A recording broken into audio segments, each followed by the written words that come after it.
sarili ko. Ayan, sorry. Okay. So, ulit. Ang project manager ay magkaiba yan sa Scrum Master, okay? Ang Scrum Master ay nag-handle yan more on tech projects. Okay? Nag-handle yan ng mga tech projects, nag-handle yan ng servant leadership. Hindi siya yung nag-micromanage. Okay? So, kung ano yung kailangan lang ng development team, kung may blockers man sila, or if they need support, doon pumapasok yung Scrum Master. So, question, iba po ba yung payment ng hard copy sa COD? With that, bilang po ng MST Connect sa akin ay ipakita yon. Maybe you can ask that question sa page po nila. Okay?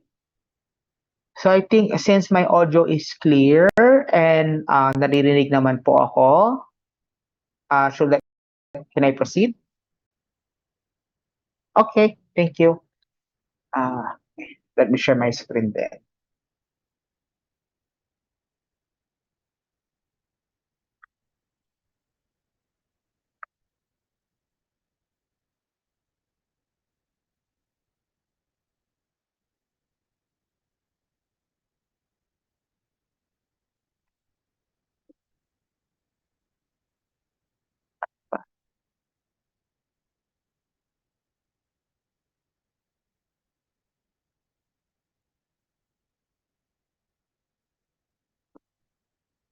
Okay, so pag-usapan naman ngayon yung okay.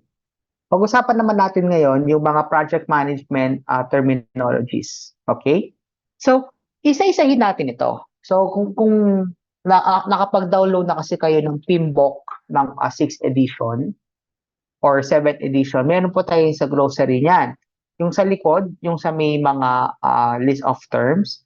Pero i-discuss lang naman natin ngayon yung mga basic lang and yung mga fundamentals na terminologies.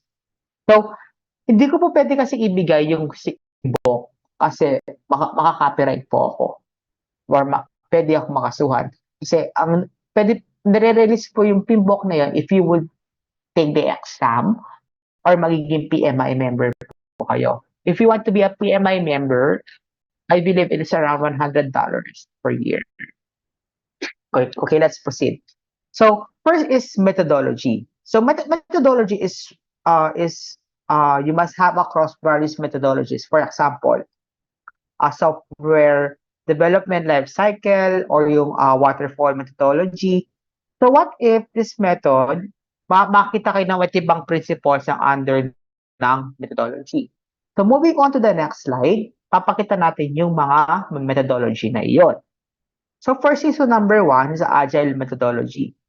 So, agile methodology is a way to manage a project by breaking it up into several pieces. So, it involves constant collaboration with stakeholders and continuous improvement at every stage. So, once the work begins, team cycle through a process of planning, executing, and evaluating. Okay? So, agile is an incremental and iterative approach, while waterfall is a linear and sequential approach. So Agile separates projects into sprints, while Waterfall divides project into phases. So Agile helps complete many small projects, while Waterfall helps complete one single project. Okay. So nakita niyo na, pag Agile, it's more on the mga changes. Pag Waterfall naman, it's more on sequential or predefined na yung magiging outcome. Okay? Next is yung Scrum. When we say Scrum, so Scrum is a framework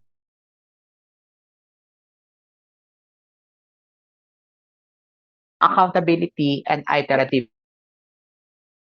and goal. So the 3 pillars of Scrum are transparency, inspection, and adaptation. Take note, okay? Ang sinabi ko is Scrum is under ng Agile. Napakalaki kasi ng Agile. So, Agile Scrum, yung Agile, pwede rin siya maging Kanban. Agile is under din ng Six Sigma. Now, I'm saying is Scrum is under ng Agile methodology. Okay, wag po kayo malito doon, okay? So, may nagtanong kanina, Scrum Master. So, ang Scrum Master, siya ang nag-handle ng activities under ng Scrum team. Okay? Next, we have the number 4, which is the Rapid Application Development. RAD is a form of agile software development methodology that prioritizes rapid prototype releases and iterations.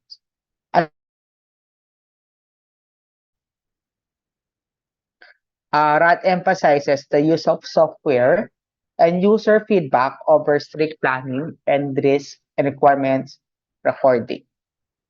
Okay? Next, we have yung NPI or tinatawag nating New Product Introduction. So this is the process that takes an idea from an initial working prototype to a thoroughly refined and reproducible final product.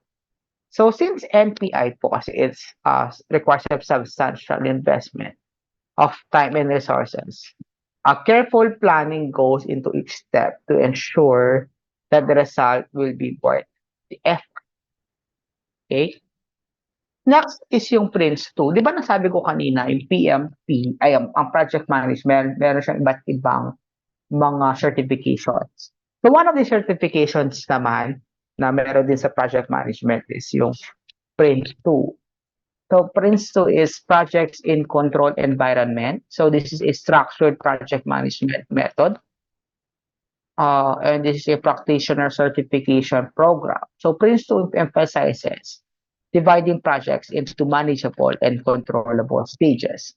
So this is adopted in many countries worldwide, including the UK, Western European countries, and Australia. Okay? Next, we have yung Kanban. Kanban, galing to sa Japanese word at tinatawag nating billboard. If you've heard yung mga software like Trello, yung mga Asana, yung merong mga tasks na not in progress, to do, done, for reporting, yung bawat task ng isa nakikita ng iba, yung bawat task ng isa, yung mga progress nakikita ng iba. Yun, yung mga software na yun. So those are Kanban software. So Kanban, guys, is Jira, tama. Sabi rin po ni Sir Mirales, Jira. So Kanban is a lean method to manage and improve work across the human systems. So this aims to manage work by balancing demands with available capacity and improving the handling of system-level bottlenecks. Okay? While for the Six Sigma, sa mga isang sikat ito na training na kahit saan. So, Six Sigma. So, Six Sigma naman, guys. So, this is a set of techniques and tools for process improvement. So, it was introduced by American engineer Bill Smith while working at Motorola noong 1986. So, a Six Sigma is processes what is with one defect per million. One defect per million.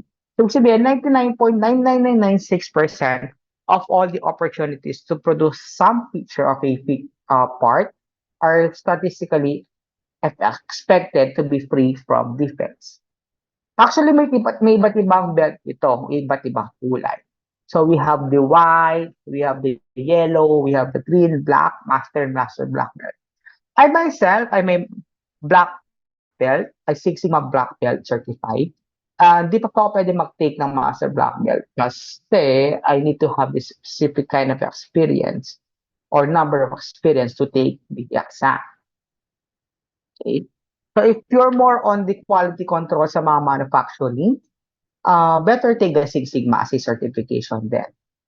Now, DMAIC is under ng Six Sigma. Okay? DMAIC, o yung nasa number 8 natin, is under ng Six Sigma. It's okay lang po yung Sir Joshua. meron din naman po tayo mga resources for Six Sigma available sa MSC, just message them. Okay?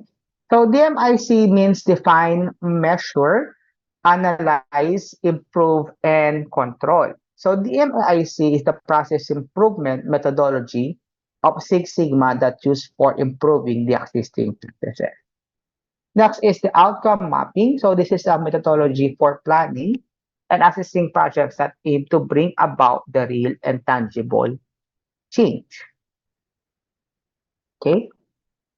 So far, okay naman po ba yung audio and connection?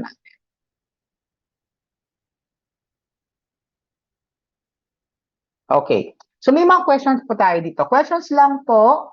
What kind of project management methodologies need to take for business expansion low? So, depende po, sir.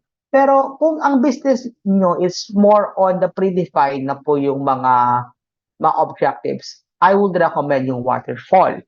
Pero kung yung ano nyo, ang business expansion is more on the technology side, I would recommend Agile. Okay, Agile or yung Scrum. Okay. For IT projects, ano po yung best methodology? For IT products, Scrum po.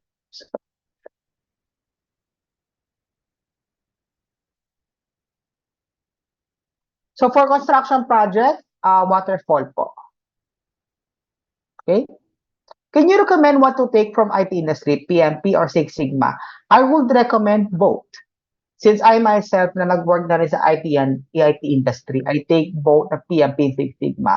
Six Sigma kasi it's more on the process improvement, while for the PMP is handling the organizations and handling the project itself. So since lagi naman tayo nagkakaroon ng process improvement or change organization, that's for Six Sigma. Okay, next is yung collect requirements. So nandito na po tayo tapos na tayo sa methodology, nandito na tayo sa requirements. So sa collect requirements, so requirements is nothing what the customer is looking for the product or service. So meron po tayo dito, self-explanatory, what are the ways to collect the requirements. You have the expert judgment, data gathering like brainstorming, interviews, focus groups, questionnaires and surveys, and benchmarking. Gusto ko lang po sabihin what is benchmarking. Pag sinabi nating benchmarking, guys, so this is a way of discovering what is the best performance being achieved, whether in a particular company, by competitor or entirely different industry. So this information can then be used to identify yung gaps in an organization's process in order to achieve a competitive advantage. Now, what are the 4 levels of WBS? The first in the top one is yung project title. The next is yung control account. For the doctor training, it's waterfall po. As parents, Ms. Shai. Waterfall po sa doctor training since naka-predefine naman po siya. Okay. No worries po. Sige. So, we have the 4 levels. We have project title, control accounts, work packages, and activities. Para mas maintindihan ninyo kung ano yung 4 levels na to, siyempre, papakita tayo ng example. Ito yung medyo lumang version, pero mas gusto gamitin sa next slide natin. Yung mas madaling maintindihan. So, ginamit ko dito, guys, is related sa construction, okay? Again, ang discuss natin dito is yung 4 levels ng WBS. So, what is WBS? WBS means work breakdown structure. Now, work breakdown structure, the name itself says that here's where we actually break down those requirements into activities and tasks. So, work breakdown structure can be created differently. Okay? So, the first level is yung project title. Ano ba yung project title natin? Construction of a house. Okay? Second level is yung control accounts. Control accounts yung mga nakakulay blue, guys. Yung internal, foundation, and external. Okay? The third level is yung planning packages. Yung mga nasa electrical, yung plumbing, excavate, and etc. And the last is yung work packages, yung mga activities, yung mga nakakulay orange. Okay, 4 levels. Again, project title, control accounts, planning packages, and work packages.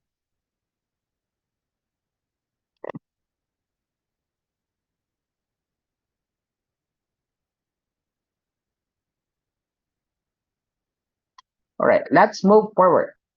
So, yun po ang 4 levels ng WP. Well, moving on to the next term is yung tinatawag nating milestone. So, I believe narinig niyo yung word na milestone. The milestone is nothing but a significant event that happened while doing something. So, ito yung, kung nag-MS project kayo or Primavera, ang symbol po niyan is diamond. Ito yun, yung mga black natin. So, ano ba yung mga example ng milestone? Okay, example ng mga milestone is fixed date, deadline, fixed duration. So, not sure kung pumapasok sa isipan ninyo, milestone sa buhay ko. Kunwari yung birthday, yan. Di ba, birthday, wala naman duration. It is a specific date or fixed date. Pag-graduate ninyo, pagkaroon ng bagong car or pagkaroon ng bagong promotion. So, those are milestones. In relation with a project management, same lang naman sila. Fixed date, fixed duration, na specific lang siya. Doesn't mean na pag sinabi natin January 1, one day yan. No. We're just saying January 1. This is just a fixed duration na nagsasabi na kung ano yung araw na yon. Okay? So, sumingit lang pala ako. So, sa mga interested din pala daw sa mga plans in Primavera or MS project, we have it here sa MS. Now, let's move on to the next topic, change management, basic. So, ito, sabi ko nga, nag-reference po natin dito ay ang PMBOK. Okay? So, a stakeholder needs to identify a change request. Okay? So, a written change request is submitted for the project manager. Yung po yung sinasabi dito. Okay? So, the project manager assesses the change and looks for any other options for the change request. So, ang gusto kong sabihin dito, 3 and 4, the change request is submitted to the change control board. Kung nasa papansin ninyo, ang change control board, siya pa rin ang magka-final say kung ma-approve man siya o hindi. Pero as a project manager, kayo kasi nakakita or nakaka-oversee at mas lalo naiintindihan yung project. So kahit ang final say ang change control board, napakahalaga ng input ng project manager. Okay? So example dito ay ang change request form template. So who can ask a change? Ang mga head lang po ba? No. Anyone or any stakeholder can submit a change request. Okay, any stakeholder. So dito na papasok yung impact of change. Ano yung mangyayari if na-apply yon, and what are the proposed action. Does the project manager kung accept man niya to o hindi. Kung accept niya, why? Kung hindi niya accept, why? Para kapag isinabit niya na sa change control board, sa may banda dito sa may status, maintindihan ng change control board at magkakaroon siya ng idea kung ano yung magiging desisyon niya. Kuha? So, kumbaga, nagiging advisor dito yung project manager o punta sa change control board. Take note, ang project manager, hindi siya pwedeng part ng change control board. Take note of that. Ang project manager, hindi siya yung pwede sa change control board. Kasi ano pa ba yung sense nun kung siya na rin yung mag-a-approve ng mga change request? Not sure, yung nasa Pilipinas kasi ako, nasa Pilipinas ako ngayon, yung nag-work pa ako sa Pinas, ang project manager, siya din yung nag-approve ng change, siya yung nag-assess. Pero yung sa ibang bansa talaga, iba pa yung change control board, iba pa yung sa may project manager. Kumbaga, ang final say dito, yung parang tinatawag nating change control board, na kung kunwari, may nag-ask ng additional budget sa ganitong task. It's still a change control board who will approve or disapprove of it.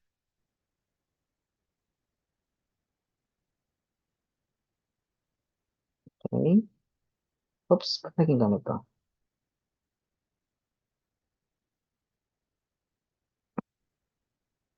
Wala. Mas maingay doon. Because of may mas maingay doon. Okay. Another term is issue. So issues is something now we compare. So issues with risk, so sinabi nating risk is a future event. So future event, okay? So sabihin, mangyayari pa lang ito.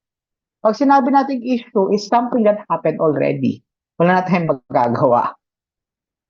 So, ano ba yung mga example ng risk planning? So, example ng risk planning is ito. So, we have the risk ID na tinatawag. Ginamit ko lang siyang S1 tsaka C1 kasi S is schedule, C is cost. So, nasa sa inyo naman kung paano nyo siya gustong gawin. Okay? So, example na nasa S1 natin dito yung bad weather. Okay? Which is related to time or schedule. Ang naging response ng team namin is add 3 more days sa schedule. At ang cost nun ay ang environment. Next is yung cost overrun. So, ang cost overrun naman, ang nangyari is, nagkaroon ng something na changes or something na pagmahal ng isang materials dito. Alam ko materials din naman dito yung isang namin mga bakal. So, ginawa namin is nag-add kami 10% more sa aming budget. Ang cost ng supplier might increase cost. Ang project area ay ang cost. Project management dynamic. So, meron tayong tinatawag na constraint sa project or tinatawag nating mga hadlang in Tagalog. Okay?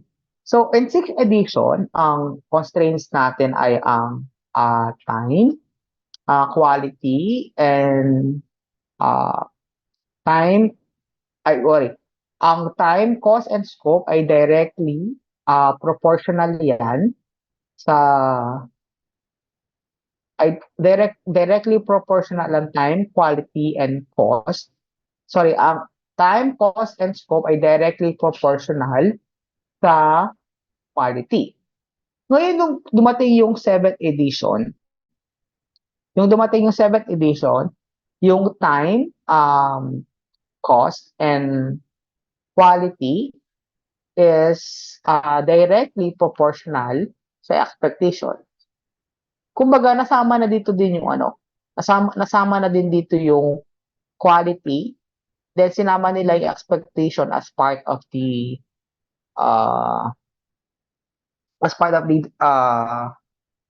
na outcome na magiging project. Okay. So, triple constraints yung 6th edition ngayon, it's about four constraints na po. Okay? Knowledge areas and processes. So, then let's move forward sa knowledge areas and processes. Now, yung iba sa inyo baka aspiring PMP, gusto kong mapakita sa inyo yung mga 10 knowledge areas. Ang na-discuss kasi natin kanina is yung 5 phases. Yung initiating, yung planning, executing, controlling, and closing. Sabi ko nga, dinidiscuss ko pa lang dito ay project management phases. Kung i-discuss talaga to thoroughly, you need at least 70 hours. Ngayon, sa traditional, ang pinapakita ko sa screen nyo now is yung traditional side. So, sa traditional side, meron tayong 10 knowledge areas and 49 processes.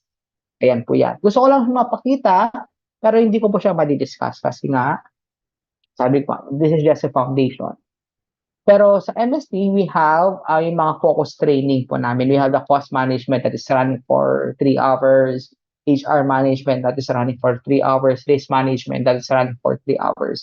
So we have this focus area na sa MST Connect na most of them are 3 hours naman po.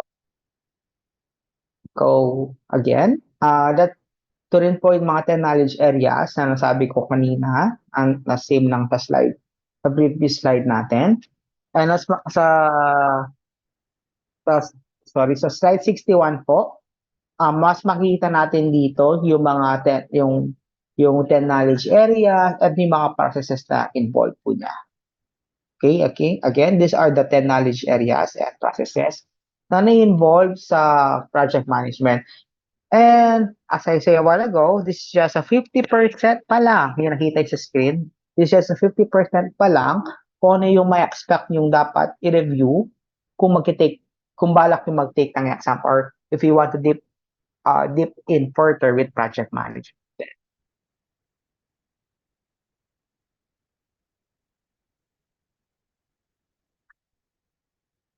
Sir, pahead po if ano steps or when making a project plan paper meeting construction. I think you can connect with me na lang po sa sa LinkedIn. Chat po tayo, Sir Matson. Kasi it would take time kung lahat ng steps i-discuss ko po dito. Will that be okay? Thank you. Right, so ito naman ang another 50% just in case you want to take the PMP exam. Or ito naman yung another 50% ng side ng project management. So, which is the agile project management. Now, developing a new product or service and bringing it successfully to the market is not an easy job. Traditionally, you need to prepare a concept for it. Kailangan mong gawa ng planning, go through execution, kailangan mo dumaan sa monitoring, kailangan mo dumaan ng controlling, yung ganyan. So, at first, you have everything mapped out, okay? And expect your project to run smoothly. Pero sa ganitong fast pace, things don't happen that easily.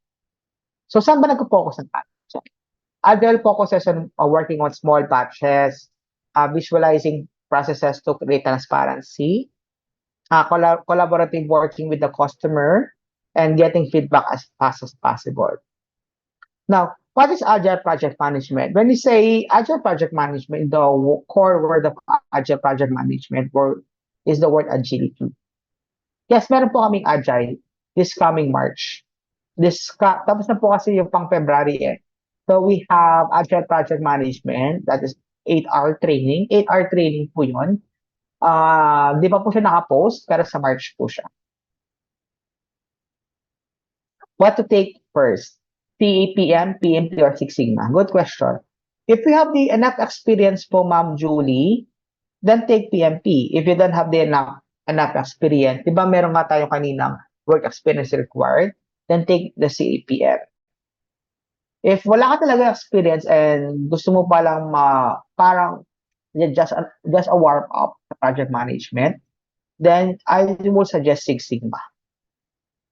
Okay? Okay.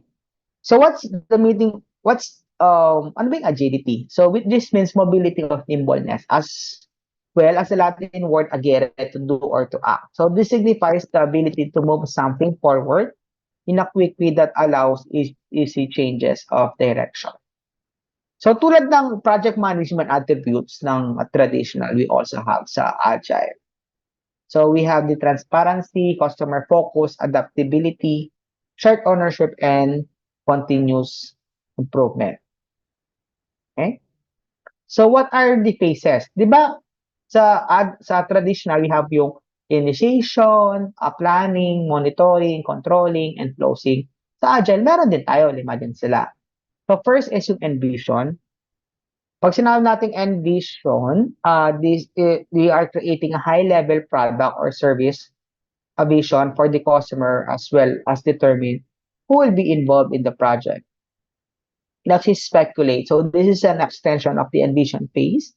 So where teams gather the initial broad requirements for the product or service and develop an iteration based on the vision. So explore, work on the project deliverables with a focus on flow, aiming to get feedback from the customer as fast as possible. And adapt, you review the delivered results and adapt as necessary to current conditions. And flows, you conduct the project and pass along the key findings. So, para mas makita nyo, ano yung mga phases na yun. Okay?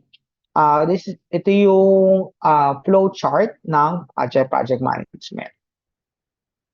Which is pinrepared ko naman dito para mas lalo siya maintindihan. Since medyo alam ko, most of you sa dito is bago lang sa inyo yung Agile. So, ayan. So, kung may advantages ang mga waterfall models, of course, pero din siyang disadvantages.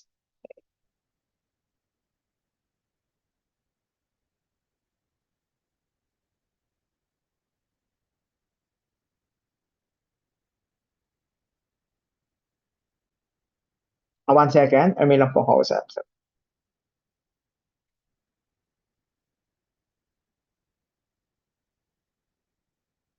So, disadvantages ng waterfall model is makes implementing new requirements and changes difficult. So, delays the testing phase until the last half of the project. Dito, wala kasing working software until late during life cycle and includes the feedback of client or end user involved. Now, the agile versus waterfall. So, consider asking these questions. So, imbes pa sa mga nakasulat dito, consider asking these questions. So, if your project is short and simple, um, is it better to divide it up? So, if your project short and simple, then waterfall ang gagamitin ninyo. Kung napakalaki niyan and kailangan siyang i-broken down, then use agile. So, is your team very structured? Kung very structured yung team ninyo, that's waterfall. That's waterfall, I mean. So, kung cross-functional members siya, that's agile. So, do clients want to be actively part of your project process? If they want to be actively part, definitely that's agile po. Does the project have fixed deliverables or is it very flexible? If they have fixed deliverables, that's waterfall. If very flexible po siya, that's agile then. Now, ito na, paulit-ulit na tanong. Ano po yung Scrum Master, ano po yung Scrum, ano po yung Agile? Okay. So, what we're going to discuss now is the Agile Scrum framework at a glance.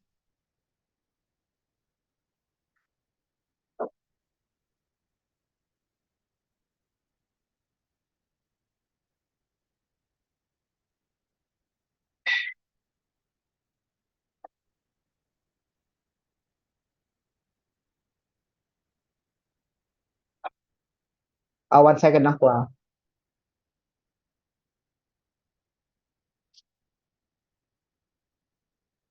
Wait lang po.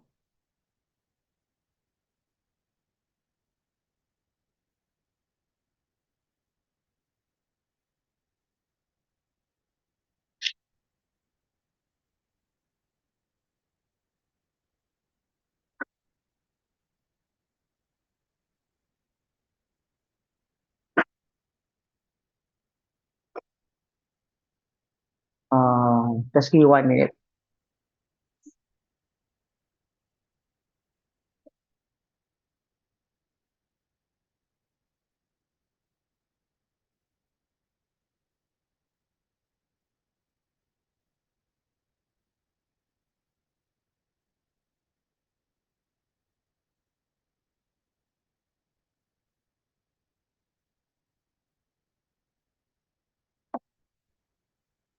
All right. So, Agile Scrum framework at a glance. Okay? So, the product owner po, siya yung nagko-collect ng mga requirements from the executive, team, stakeholders, customers, and users. So, siya yung nag-arrange ng from highest to lowest na tinatawag natin product backlog. Okay, from highest to lowest, arrange yan ng product owner para alam ng Scrum team kung ano yung highest priority and lowest priority. Ngayon, yung Scrum team, okay, yung Scrum team, so magkakaroon po siya ng sprint planning meeting. So the team selects starting from the top na ginawa ng product owner sa kanyang product backlog and magtitingin sila ilang tasks ang kaya nila within the 2-week sprint. Yes, I said 2-week sprint kasi ang sprint is 1 to 2 4 1 or 4-week sprint. Pero madalas kasi it's just a 2-week sprint. For example, nag-select sila ng 3 tasks sa sprint na iyon. Okay? And then, yung Scrum Master, siya yung mag-handle ng meetings, daily Scrum meeting na tinatawag. That is just a 15-minute po yan. So, pag-usapan dito kung ano yung nagawa yesterday, anong gagawin nila ngayon, and kung may mga blockers. And kung may mga blockers man, it is the job of the Scrum Master na gawin iyon or something na gawa ng solution. Okay? So, meron kayong nakikita dito yung burn down chart. So, ang purpose ng burn down chart is mapa-zero po ito. Pag zero na yung burn down chart, ibig sabihin, tapos na yung task niya. So, next is sprint review. Sa kalagitnaan ng week, magkakaroon tayo ng sprint review, parang demo na tinatawag. Ito is a demo with product owner, quality analyst, and ng developer. Kapag tinanggap yun ng product owner and yung representative, that it is called a finished work. Kaya meron tayong package po dito. Okay? So next is yung tinatawag nating sprint retrospective. Dito yung pinag-usapan yung it's just a review or tinatawag nating sprint review. So what went well, what went wrong, improvement areas. Ika nga. Okay. Next is yung Scrum just for software development. So how do we know Scrum can be used on non-software projects? Actually, Scrum can be used sa lahat ng projects. Example, natin lang naman kasi kung paano nyo siya i-apply. Example, yung paggawa ng libro. Di ba, isipin yung libro nyo, meron kayong 10 chapters. Tapos in every 2 weeks, nakakagawa kayo ng 1 chapter. Then within those 1 chapter, i-broken down ninyo yon into tasks na i-deliver na i-assign nyo sa bawat team member ninyo. So, yung team member na yon after ng kalagitnaan ng week, ng sprint, I mean. So, tapos sabihin natin 2-week sprint, 14 days po yun, di ba? So, sabihin natin sa pang 10th day, gakaroon ng demo or ipapacheck niyo. So, that is called yung product demo, di ba? And after ng demo, siyempre may mga feedback, may mga kailangan gawin, or mga kailangan ayusin, or kailangan i-improve para mas maayos yung next chapter, then, ayun, pwede yung i-apply yon sa next sprint niyo, which is yung second chapter ng libro. So, that's just a simple example na kahit hindi siya software development, pwede nyo pa rin ma-apply yung Scrum. Alright, so, now, what is the benefits of being agile in any environment naman? So, limits unnecessary upfront planning. So, Scrum focuses on maximization of doing with a shorter cycle of upfront thinking rather than long-term planning. The team can get to work producing a result what delivers business value now. So, the plan can then emerge based on information on what's happened today. Now, addressing shifting and changing priorities. So, favoring short-term over long-term planning allows you to focus most important work, ruthless prioritization during a sprint cycle keeps the team working on the most important item. So, next is provides a predictable path to progress. So, with sprints that last anywhere from 1 week to 1 month, results are produced on a regular schedule, because there is a plan deliverable at the end of each sprint. So a measurable result in a finite time frame, so you don't get carried away with the projects that have an ambiguous completion date that keeps getting pushed out because nothing ever quite gets done. So applying the Scrum framework. First bullet is we need to focus on highest value of work. Be sure your work is driven by stakeholder priorities and provides business value. So it's easy to be productive when your team is checking the items sa to-do list, diba? Next is be realistic with your planning. So ask yourself, what is the achievable time frame allotted with the team members available? Kung kaya ba nila ito, kung makatotohanan ba yung binigay kong deadline or hindi. Next is communication. So regular meetings and an increased level of communication may seem like a waste of time and a burden to your team. Scrum ceremonies are designed to have your team communicate more effectively and succinctly while freeing up more time to put heads down and get things done. So ako mismo, I've seen teams who have increased productivity and decreased wasted time and effort by simply implementing a daily stand-up. And yeah, that's the end of our slide. Do we have any questions before we proceed with the short assessment?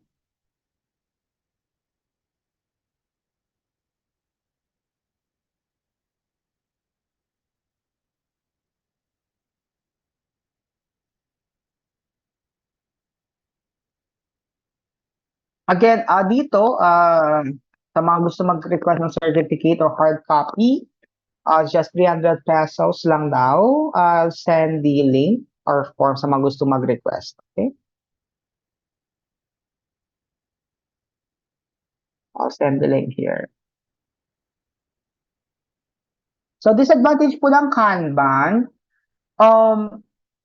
disadvantage ng Kanban is minsan sa sobrang dami ng task, nakaka-overwhelm ng tignan yung board.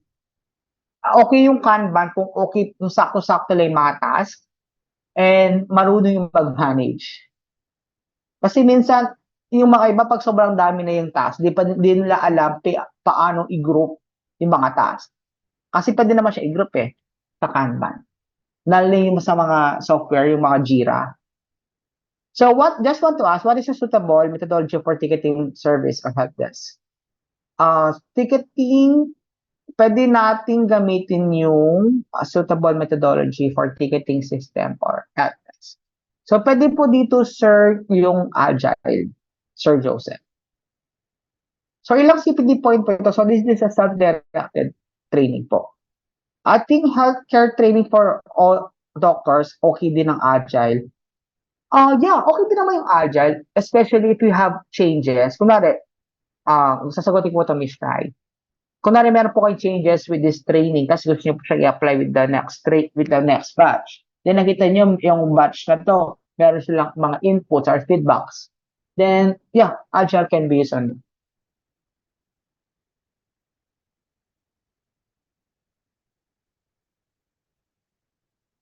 Can you become a PM the Philippines even you don't have a certification? Pwede naman po, pero sabi ko nga, nakadepende pa rin sa employer kung i-hire kayo o hindi. Kasi di ba meron tayong mga minimum requirements like 8 years sa ganitong field, background. So yeah, pwede naman po. Pwede po ba for marketing inventory? Pwede po. So do you have any trainings or tools for project management? Yes, we have. So we have plans, we have Primavera, we have the MS project, we have the Agile or Jira. So yung Jira po, tinuturo yan sa Agile namin. Okay. So iba pa po yung shipping fee. So yes po, thirdly, iba pa daw po yung shipping fee. Okay? Yung shipping fee is babayaran daw po yan pag nandiyan na po yung pangalan to, pag nandiyan na po yung order po niyo. I think shipping fee nasa ano lang po, 90 pesos or 8 pesos. Depende po sa area niyo. So I'm a production planner at a semicon company. Does that pass a project management work experience? If not, ano po yung work applicable? Yeah. Miss Kyla, that's applicable po. As long you can sabihin sa essay na kung ano yung ginagawa ninyo from planning and kung paano siya na-execute. Yeah, that's consider an experience po, Miss Kyla. For sure po. Is there a continuation after this? Wala pong continuation, pero meron pong mga trainings na related sa project management na nasa MSC Connect din po. Right? So I think that's for the training for today. Yeah, I think pwede tayo magkaroon ng short assessment.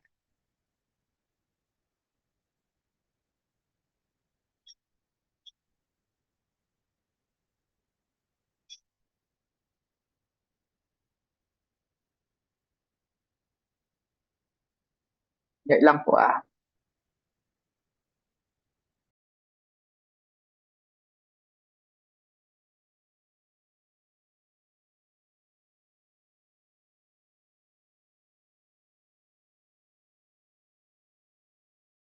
I'm pulling up yung sa may assessment po natin.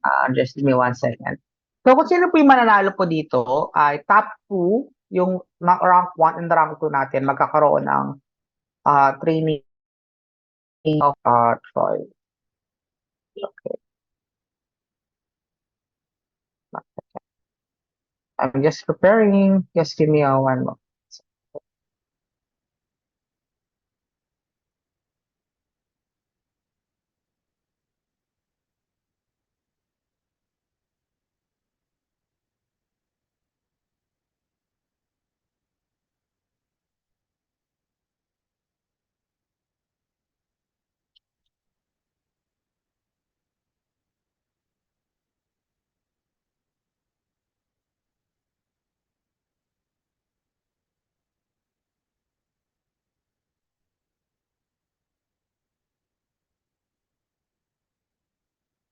Yun lang po, di po nawala yung kotse ko. Inayos ko lang po yung assessment.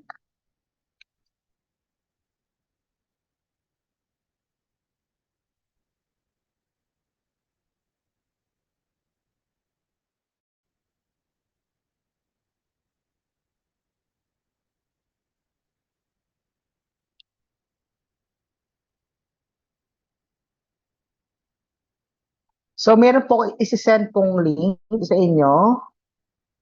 Okay. So, you can join the assessment. The assessment na to, di naman siya actually mandatory. Okay. So, just to check kung ano yung natutunan ninyo. Okay.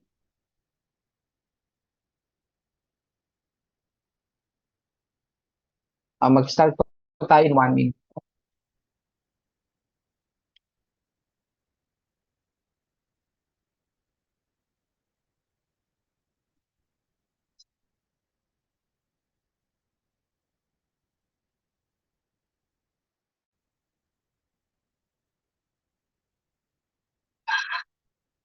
Okay, so yeah, let's start.